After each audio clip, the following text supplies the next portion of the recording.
Please go head, बोलिए आप, बोलिए। थाईलैंड के लोग कैसे इन्वॉल्व हो रहे हैं, इंडोनेशिया के लोग कैसे इन्वॉल्व हो रहे हैं, बोलिए आप।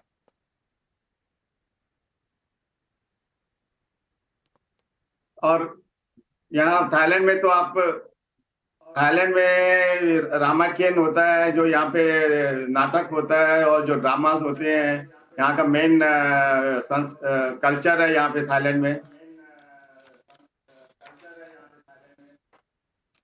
हाँ, थाईलैंड में सब कोई कुछ न कुछ अपने ढंग से कर रहे हैं, और सब जगह राममय हो रखा है। और ऐसे भी ऐसे भी थाईलैंड में आप देखेंगे तो राम राज्य है यहाँ पे। यहाँ का राजा राम ही है, और यहाँ पे राम के नाम पे रोड क्या, बिल्डिंग क्या, म्यूजियम क्या, जो भी चीज देखेंगे तो रामा के नाम पे है। गार्डन क्या, तो यहाँ पे तो राम पूरा भरा हुआ है, और हर कण कण में राम यहाँ पे व्याप्त है। और यहाँ के लोग अपने इंडियन डायस्पोरा बोलिए पूरे राम में लगे हुए हैं। ऐसे ऐसे माहौल जो राम में यहाँ पे अभी उतना पहले नहीं था, जितना अभी बहुत ज्यादा दिख रहा है जब से ये राम मंदिर बन रहा है। और इतना उत्साह है यहाँ पे राम मंदिर बनने का कि उसको हम बयान नहीं कर सकते। थाईलैंड ही क्या, कंबोडिया बोल लीजिए, लाओस बोल लीजिए, इंडोनेशिया बोल लीजिए, इवन साउथ ईस्ट एशिया में कोई भी एरिया बोल लीजिए, वहाँ पे राम के बारे में बहुत ज्यादा है। बिल्कुल, और बहुत ज्यादा है यहाँ पे उसका प्रभाव, और लोगों में बहुत बहुत बहुत ज्यादा खुशी है।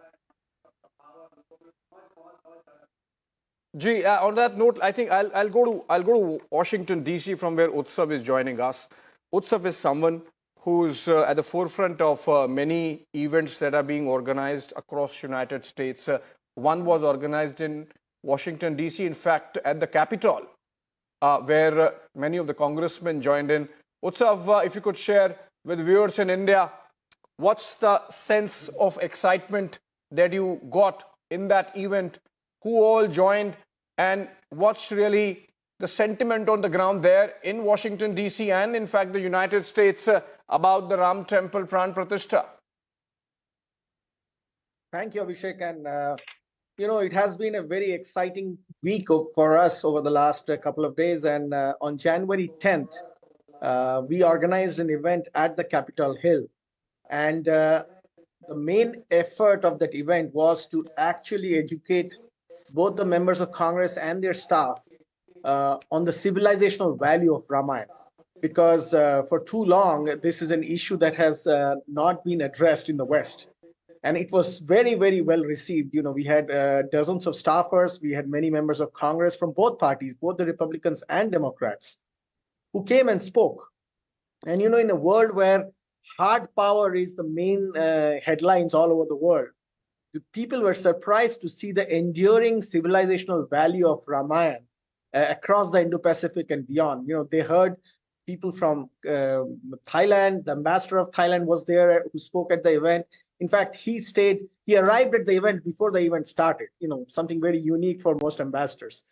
And that showed members of the audience that, this is a pan-Asia event, and the value of Ramayana across the Indo-Pacific is civilizational. It has its geopolitical value. It has its value for human idealism, something that endures thousands and thousands of years across languages, across nationalities, across faiths. Indonesia is the world's largest Muslim country.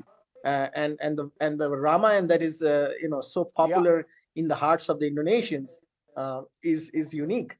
So it tells a lot about what Lord Ram stood for and what the Ramayana brings to the world. And I think people recognize now more and more that it has civilizational context for the next millennia. Oh, absolutely. And the fact that you mentioned the hard power versus the soft power push, I began with that. And Shantanu is with me in the studios. Shantanu, hi. You see, the fact that Ramayana traveled not to convert, not to proselytize, not at all, as an ideal, which was accepted on its own, right?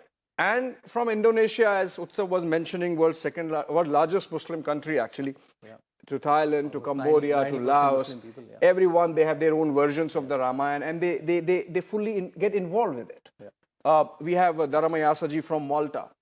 And Pandit Satish Sharma was talking about what's really happening in terms of the festivities in the United Kingdom.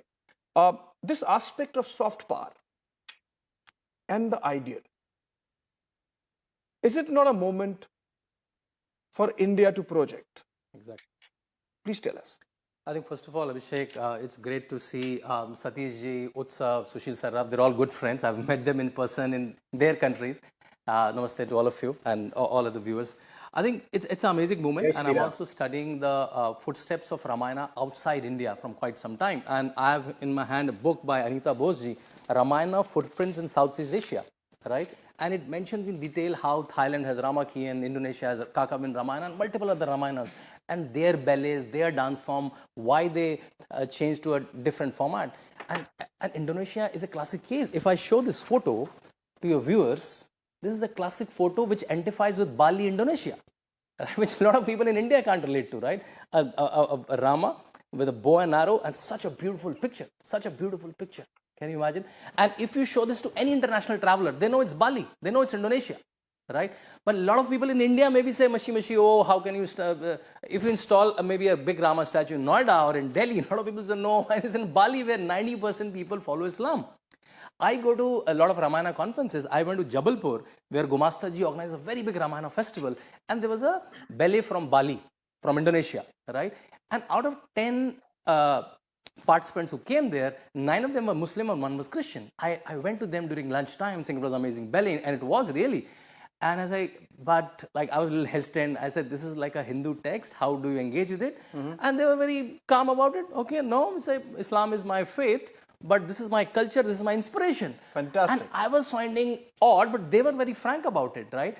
I think this is, as you said, it's the right movement. And it's not that it's starting now. It's not that it's starting now. It's happening from this Ramayana in, I'm forgetting the name of the place in Indonesia. It's happening from last 45 years daily. I don't know any Ramayana, Ramlila, which happens daily. In UK, Satish ji was saying, someone sent me a website called ukcelebrates.ayodhya.com. And from ABCD, from Aberdeen to Bath to Birmingham to Cardiff to, they have event listed. All these places where the Ramayana is happening. No. The event will happen on that day. Right. Whatever time in the day, they're showing it live. They're doing kirtans, they're doing ballets, they're doing bhajans. Kids are coming. They're taking holidays. Even Harrow, London, like from A to Z, they have almost 150 places in whatever listed in this side. These events are happening in UK, London. Similarly, I have information from South Africa, from Australia, from Caribbeans. Fantastic. So if someone is not reading this mood, they have to be blind.